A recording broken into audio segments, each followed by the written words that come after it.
Hello guys, welcome back to my channel. So మేము మా family అంతా కలిసాము.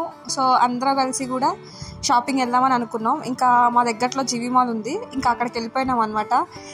ఓన్లీ లేడీస్ వరకే వచ్చాము షాపింగ్కి. ఇంకా తెలిసిందే కదా, లేడీస్ అంటే ఇక మస్తు టైం అవుతుందని చెప్పేసి ఇక మేమైతే ఒక 1-2 అవర్స్ ఇక్కడే స్పెండ్ చేసినాం.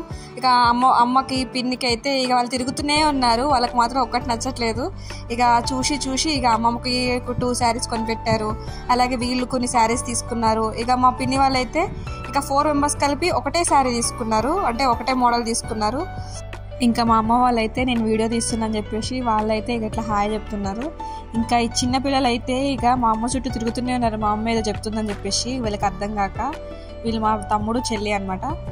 ఇంకా మా అమ్మ అయితే ఇక యూట్యూబ్లో వాళ్ళు చూపిస్తూ ఉంటారు కదా ప్రమోషన్స్ కోసం, ఇక అట్లా చూపిస్తుంది అనమాట. ఇంకా మనం షాపింగ్కి వెళ్ళిన తర్వాత ఇక నేను అసలుకే వెయిట్ చేయలేను, ఇంకా డ్రెస్సెస్ చూద్దామని చెప్పి నేను కూడా లేడీస్ సెక్షన్స్కి వెళ్ళిపోయినా.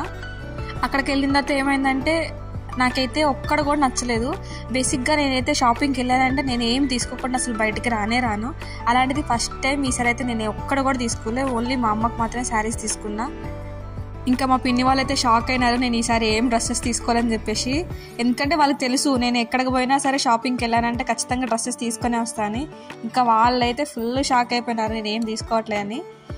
ఇక వీళ్ళైతే ఇక తిరిగి నన్ను కూడా తిప్పి ఉంచారు. ఇక వాళ్ళు 2 అవర్స్ తర్వాత వాళ్ళకి అప్పుడు నచ్చిన శారీస్, అప్పుడు దాకా వాళ్ళు ఒక్కడ కూడా తీసుకోలేదు, అన్నీ చూస్తూనే ఉన్నారు. వాళ్ళకి ఏది చూసినా కూడా అన్నీ తీసుకోవాలనిపిస్తుంది.